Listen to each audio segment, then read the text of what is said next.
Hey guys, Disler Magic here. Don't know if you heard about it, but the word on the street is Wizards just did a survey to the MTG Arena players, or I should say the beta testers at this point. And, you know, good on them for doing the research and seeing if people like stuff or don't like stuff. Will it be acceptable? Will it not be? Does this fly? Does that fly? Should they make this easier, that harder, this cheaper, whatever? That's important, and that's what you should do during a beta test. What you shouldn't do is their wonderful article where they replied. I'm not even going to touch on that. They're just like, all you haters who don't like it, screw you, you're all wrong. The game's not the problem, you're the problem. You need to change your attitude. Why even take a survey if you're not going to listen to the people? But then again, about half those people can take their opinion and shove it directly up their ass because I already know what they were whining about. Let me see if I can summarize this, okay? Wah, wah, wah, I want all the cards, wah. Does that sound familiar? Because I've heard that all over social media, in my comment section, other people's comment section, Reddit, everywhere. I want all the cards that I want them now, and I want to be able to build anything I want. Okay, the game you're thinking of is MTGO. That's where you go do that. That's where you can acquire singles. That's where you can trade for cards. If you want to be able to build anything and then play it, go to MTGO and do that. Back in Arena, you open packs and build a deck out of what you open and then progressively upgrade it. You know, the way the game used to be. It's a different way to play Magic. So yes, those people are wrong. I mean, they're correct in saying, I'm pissed, I don't like this, I don't enjoy this, but they do need to change their mindset. Just open some damn packs and play the game. You can play Magic without a Tier 1 Elite Super deck, which, FYI, was not built by you. Someone else built it, you copied it, and now you feel entitled to immediately get those cards and win. Because you're just so obsessed with winning, everything has to be Tier 1. If I were to take one of your Mythics, rip it up and replace it with a basic land, oh no, I can't play the deck now. It's not the deck list from the internet. This isn't good enough. It's like 97% is good, probably still gonna win, but no, I can't. I have to have the best of the best of the best. Who the hell goes into archery and wants, $3,000 bow right off the bat? Best deck in the world. Who does competitive or amateur shooting and says, no, I need the best shotgun, number one, or I'm not even gonna go out there? Oh, this pistol was under $5,000? Why even bother? I need 50 bullseyes, not 49. This isn't good enough. Wah, wah, wah, if I can't win, then I'm not going to participate. Oh, sorry, princess, do you not get your participation medal? I mean, these all must be millennials or something, although usually it's like 35-year-olds who've been playing the game forever. They're so sick of building decks, it's too hard for them, that they just want to lazy out, play with the top deck, and that's it, and just win. Because they're so good at the game, they've been playing for so long that they just want to take any kind of work out of it and just cruise. Well, then I have an idea. Come up with a fun deck, spend $30 on it instead of $300, and then just have fun playing Magic and still win more than others because you're better at Magic than them. You're going to make less mistakes and better decisions. But anyway, before this entire video turns into a NetDecker's rant, there are two things that I take issue with in Arena. The initial design, the intended design is let's open some packs, build something cool, and you're playing with all different decks.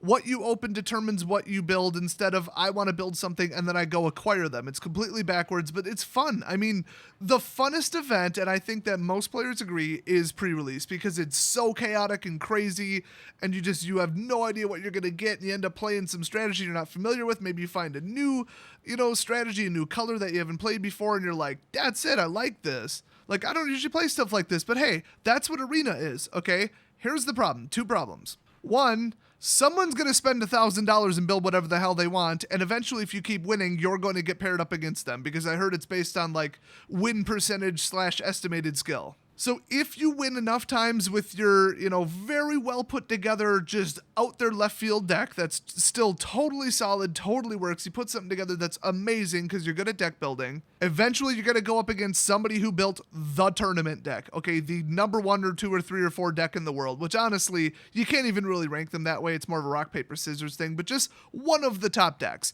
and you don't stand a chance in hell of beating it, okay? Not with, your limited card pool versus their unlimited card pool. There's no way that you could win except for, obviously luck. They could mulligan, land screwed. Anything could happen. It's just, if you were to play 1,000 games, you're not going to win more than 500. So what are they going to do? Ban those people? Those people make 90% of the money, and I'm not kidding. It's probably actually higher. In mobile games, the whales are 90 to 99% all the time. People who spend an absurd amount of money because they just have to win. Either they're rich as hell, or in the majority of cases, and this has been studied, in more than half of the cases, it's not rich people, it's just people who are morons with their money. They take winning in an online game against people they've never met, and it's like such an ego thing, and maybe they were like bullied as a kid, now they're like, oh, now I'm popular because I win. Oh, look at this number on a screen that's supposed to indicate my skill.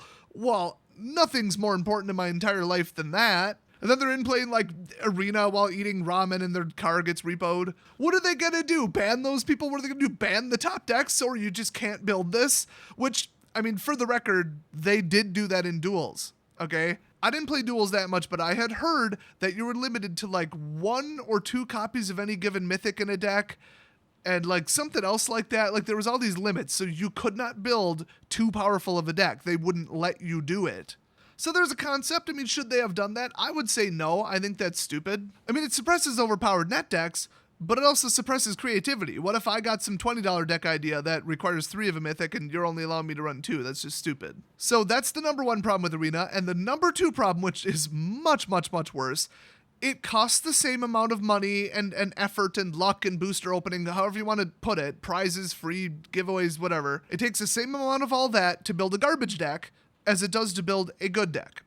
Now, I gotta go back to, okay, just open some damn boosters and then build something out of it. Like, you don't need to just, okay, I'm gonna look up a cheaper deck list. Well, you're still building off a deck list. That's not how MTG Arena works.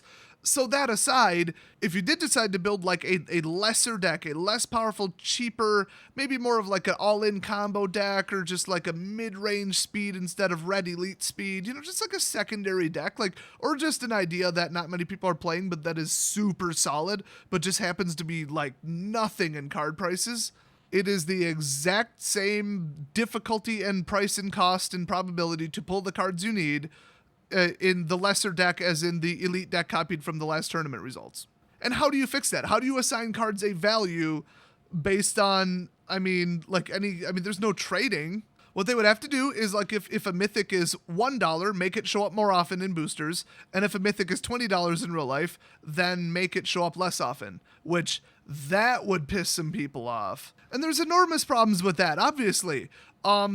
I'm running a deck that's, blue-green, and somebody else is running blue-white. Well, their deck is some broken tier 1 crap, and so one of the cards in it is a $15 mythic. Well, I need that card for my deck. It does something completely different in the deck. The deck's perfectly fair and reasonable. Like a very appropriate, fun, fair power level. But now I can't get that mythic because they're, I guess you would say, using it irresponsibly. They're abusing their power or whatever. I don't know.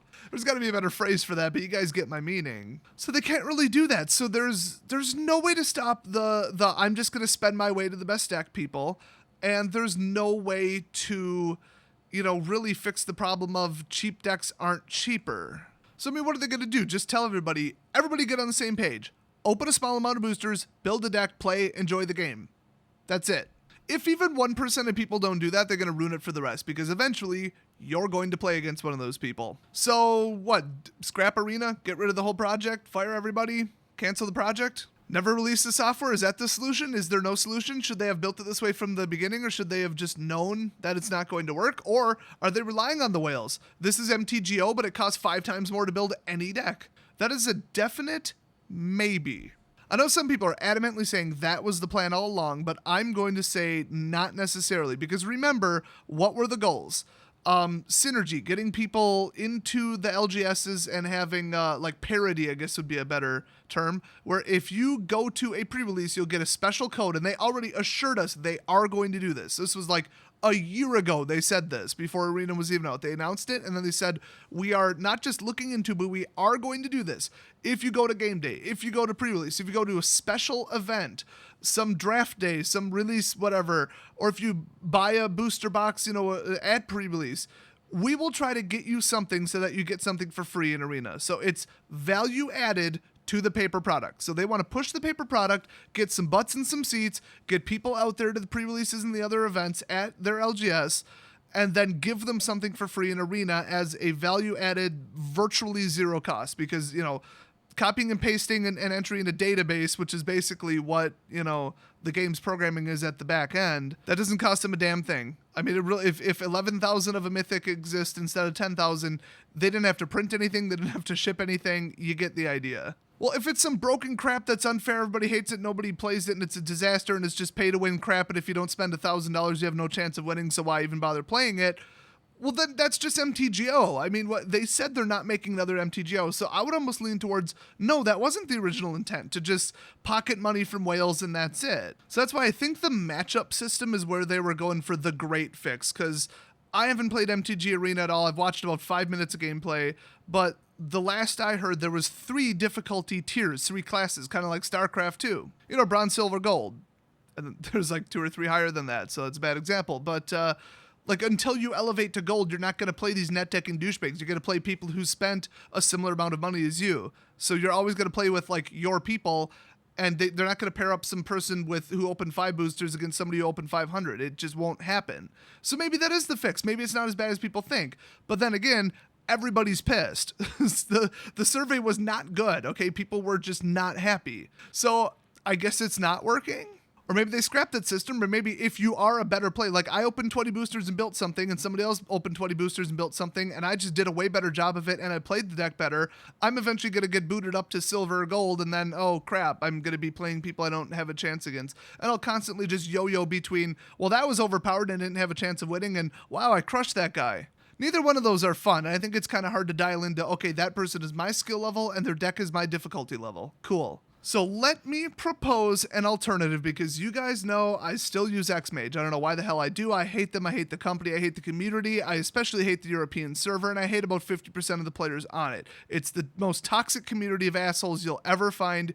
And like I said, it makes the MTG Salvation forums look good by comparison. And that is like toxic wasteland of MTG over there. Those people should be ashamed of the type of community they collected over there. It's disgusting. I mean, it's the biggest arrogant dick measuring contest I've ever seen in my life. Everybody treats each other like crap. Nobody has anything nice to say, and the worst offenders are the moderators. I mean, it is a pile of garbage, but still the Xmage chat on the general server chat, way more malicious. That said, and I can't even believe I'm making this comparison, is Xmage better than Arena? Is it a better design? Well, let me tell you about Xmage, okay? All the cards are free. You can build whatever the hell you want. So here's what you get. You get about maybe a third to half of the people that are just like, I came up with a new deck, I want to test it, and I'm not going to buy the singles until I know it's good. And if I'm going to change, 10 cards anyway, now I'm really not going to buy the singles. I just want this to be a prototyping thing, and then half the time they buy the damn deck and paper and go to F&M with it anyway. Some of the lobby titles are literally like F&M testing, or testing my new deck idea, So it actually encourages people to build more decks in paper, because you can test 10 decks and then settle on 3. Whereas if it's paper, you're going to build one, you're going to make it work, and that's it usually. And then the other, half to maybe 2/3 of people are just playing the top deck. Absolute number 1 or number 2 or number 3, number 4 deck. Just whatever's hyper popular and considered tier 1, something from a tournament list. They're just jumping on there and playing that. And there's 2 types of people doing that. One, they want to get good with the deck because they're building it or have already built it in real life, and they don't want to go to F&M and make like 9 misplays and look like an idiot who just copied a deck off the internet, and then they have no idea how to run it. Guys, it's not just the deck that wins GPs, it's the player that wins GPs. So if you're going to build a deck as good as what they're running, you're going to have to be as good as the person playing it too. Just FYI to all you NetDecker wannabes out there. So anyway, good for them, I guess. They're on Xmage testing it until they've got it down. They get the mulligan decisions, they know what scry decisions to make, that kind of stuff. And then the other half of people running to tier 1 just have to win. They have to win. It doesn't matter if they're playing Call of Duty or if they're playing MTG on Xmage, anything. They play Monopoly, checkers, tic-tac-toe, it doesn't matter. They have to win. They have this weird like inferiority or superiority complex where they have to win or it ruins their day. Their ego is so fragile and so based on stupid shit that it's just, I have to win or else. So they will stay on Xmage for like 4, 5, 6 hours straight, beat everybody with the most unfair bullshit deck that they can come up with that they didn't design, obviously, and just brag about it in the chat and talk about, oh, what a whiner, they're whining about my deck choice, get good, blah, blah, all this arrogant, I'm better than you bullshit. Those types of people are the type I can't stand, and I've met them in person, I've played paper with them, okay? That personality carries over. If that's you, get the hell out of our game, get the hell out of our community, okay? Or grow up and get a life, either one. So that's the breakdown. You got the douchebag tryhard assholes, you've got the people training a deck and trying to get better with it, and then on the bottom end with, you know, just whatever, who cares, I don't care if I win, I'm just having fun, or I'm just testing a new deck because I like building decks. That's the community, that's the breakdown. So what if MTG Arena was the first game that Wizards released where all the cards are free? You can build whatever you want. And there's different ways to do this, like monetarily. You could just, you know, charge $9.99 a month, which I think a lot of people would frown at that. I think that's a bad business model these days, with mobile being all this free-to-play crap, and then they kind of draw you in from there. Nobody likes subscriptions. I mean, like World of Warcraft, nobody liked that. EverQuest, nobody liked that. DDO, Dungeons & Dragons Online, nobody liked that. As soon as it went free-to-play, they got more customers and more money per month than when they did charge for it. And the game was like premium for like 2-3 years, I think. The game was pretty great too, by the way. So I don't think that would work. What they could do is say, oh, okay, this expansion is out, which is what DDO did. They're like, we just made an expansion. It's 900 points to buy it, which is like $9. And some will be $4, some will be $11. It depends upon how many quests. If it was like an 8-quest campaign with all new areas, all new loot and all that, they might charge a little bit more. But, you know, it's like, oh, here I have $4, $5, $10, whatever. And it's once in a great while, like once a month, once every 2 months. Nobody really had a problem with that, you know?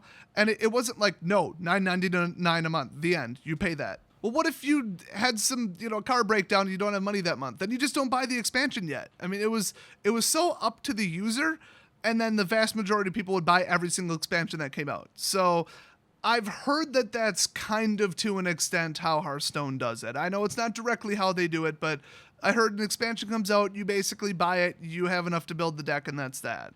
So I think people like that where it's like optional, but not really because everybody's going to buy it, but you feel like you have the freedom, and you do. If you don't have the money, then you wait, or you, whatever, go play something else or whatever. So, okay, a new set comes out. You want to play with those cards? Flat $15. Boom. $15, you just bought Rivals of Ixalan. $15, you just bought Dominaria. Straight up. I don't think anybody would have a problem with that, and that would be a lot of money. And then just after that, boom, you can build anything you want.